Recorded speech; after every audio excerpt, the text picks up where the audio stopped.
Praise the Lord. I greet you very good morning in the precious name of our Lord and Savior Jesus Christ.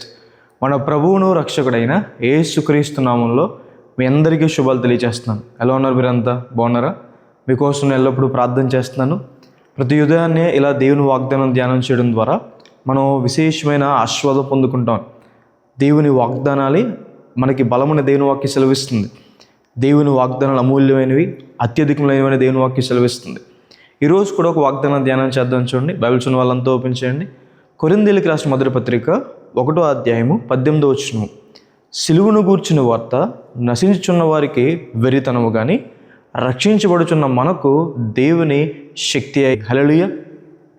ఈ లోకంలో దేవుని దృష్టిలో రెండు గుంపులు ఉన్నాయని. ఒకటి నశించిపోయే గుంపు, రెండోది రక్షించబడుచున్న గుంపు. మనుషులు వేరే వేరే గుంపులుగా, లేదంటే చాలా డివిజన్స్ మనుషులు ఉండొచ్చేమో. చదువుకున్న వారిని, చదువు లేని వారిని, ధనవంతులని, పేదవారిని, అందంగా ఉన్నవారని, అందంగా లేని వారిని, కులం మీద డివిజన్స్ అని, ఇలాంటివన్నీ చాలా డివిజన్స్ మనుషుల్లో ఉండొచ్చేమో. ఇలాంటి భేదాలన్నీ మనుషుల్లో ఉండొచ్చేమో. కానీ దేవుని వాక్యం సెలవిస్తుంది, దేవుని దృష్టిలో మాత్రం రెండు గుంపులు ఉన్నాయి. ఒకటి నశించిపోయే గుంపు, ఇంకోటి రక్షించబడుచున్న గుంపు అని. సొదొమ గొమొర్రా పట్టణాలు కూడా నశించిపోతున్నప్పుడు, సొదొమ గొమొర్రా పట్టణాల మీద దేవుని ఉగ్రత కుమ్మరించబడినప్పుడు అక్కడ రెండు గుంపులు మనం చూస్తాం. ఒకటేంటి, రక్షించబడిన లోతు కుటుంబం, ఒకటి నశించిపోయిన సొదొమ గొమొర్రా పట్టణాల్లో ఉన్న ప్రజలంతా కూడా. నోహు గారి కాలంలో కూడా ఆ రెండు గుంపులే మనం చూస్తాం. రక్షించబడిన నోహు కుటుంబం, ఉగ్రతలో నశించిపోయిన తక్కిన ప్రజలందరూ కూడా మనం చూస్తాం. ఈ రోజుకి కూడా రెండు గుంపులు, రక్షించబడుచున్నవారు, నశించిపోయేవారని దేవుని వాక్యం సెలవిస్తుంది. ఇప్పుడు నశించిపోయే వారికి సిలువను గూర్చిన వార్త వెరితనంగా ఉంటుంది. రక్షించబడుచున్న వారికి దేవుని శక్తి అయి ఉందని దేవుని వాక్యం సెలవిస్తుంది. అసలు సిలువ ఏ వర్తమానం తీసుకొస్తుంది? ఎందుకు the message of cross is being a foolishness? ఎందుకు సిలువను కూర్చున్న వార్తని కొంతమంది ఫూలిష్గా లేదా వెరితనంగా చూస్తున్నారు? సిలువ ఏం చెప్తుందంటే, సిలువ 3 విషయాలు తెలియపరుస్తున్నాను. మొదటిది ఏంటంటే, సిలువ నువ్వు పాపం చేసావు అన్న విషయం చెప్తుంది. యు ఆర్ ఎ సిన్నర్, నువ్వు పాపం చేసావు. కొంతమంది వారు పాపం చేశారన్న విషయాన్ని ఒప్పుకోరు. నేను తప్పు చేశానన్న విషయం ఒప్పుకోరు. బైబిల్ సెలవిస్తుంది, ఏ భేదమో కూడా లేదు, అందరం కూడా పాపం చేసి దేవుడు అనుగ్రహించే ఉత్తమమైన మహిమను మనం పోగొట్టేసుకున్నామని. ఉన్నతమైన మహిమను మనందరం కూడా పోగొట్టేసుకున్నాం. అందరం కూడా పాపం చేసాం, ఎవరూ నీతిమంతులు లేరని. కొంతమంది వారు తప్పు చేశారన్న విషయాన్ని ఒప్పుకోవడానికి ఇష్టం లేదు. రెండవదిగా సిలువ చూపించే విషయం ఏంటంటే, పాపం చేయడం ద్వారా శిక్షకు పాత్రుడయ్యావు, నువ్వు తప్పు చేశావు కాబట్టి శిక్ష భరించాలి. అయితే మూడవదిగా ఇంకో విషయం ఏం చెప్తుందంటే, సిలువ ఆ శిక్షను దేవుడే భరించాడు, నువ్వు ఆయన యందు విశ్వాసం ఉంచితే నీకు పాపక్షమాపణ దొరుకుతుందని. కొంతమందికి ఈ విషయం కూడా ఇష్టం ఉండదు.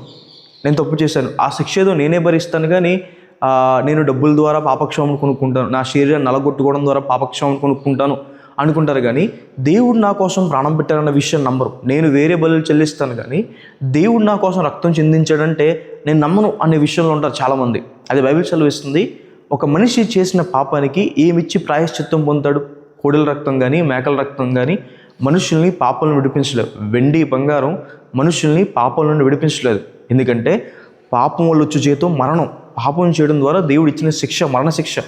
అయితే ఆ శిక్షను దేవాది దేవుడే, సర్వాధికారి, సర్వ సృష్టికర్త, సమస్తాన్ని చేసిన దేవుడు, పవిత్రమైన దేవుడు, పరిశుద్ధమైన దేవుడు, ఈ లోకంలో బ్రతికి కూడా పాపం లేకుండా జీవించిన దేవుడు.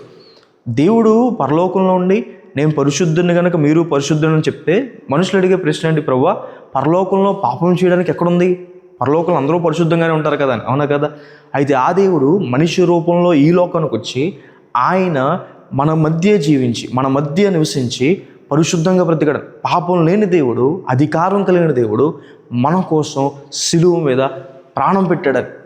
ఆయన చిందించిన రక్తం ద్వారా, ఆయన మన కోసం ప్రాణం పెట్టడం ద్వారా, మన పాపభారాలు ఆయన భరించడం ద్వారా, మన దోష శిక్షను ఆయన భరించడం ద్వారా, మన అతిక్రమములను బట్టి ఆయన నలగొట్టడం ద్వారా మనందరికీ పాపక్షమాపణ దొరికింది అని. హల్లెలూయా. ఇప్పుడు ఎవరైతే ఆయన దగ్గరికి వచ్చి, ప్రభువా నా కోసం ప్రాణం పెట్టావు, నా కోసం శిక్ష భరించావు, నా తప్పులను భరించావు, ఆ స్థానం నాది, ఆ చోటు నాది, అయితే ఆ స్థానం నువ్వు నా కోసం తీసుకున్నావు, నా పాప భారాన్నంతా భరించావు అని చెప్పి ఎవరైతే క్రీస్తు ప్రభు వారి దగ్గరికి వచ్చి తన పాపాలు ఒప్పుకుంటారో దేవుడు వారిని క్షమిస్తాడు అని. హల్లెలూయా.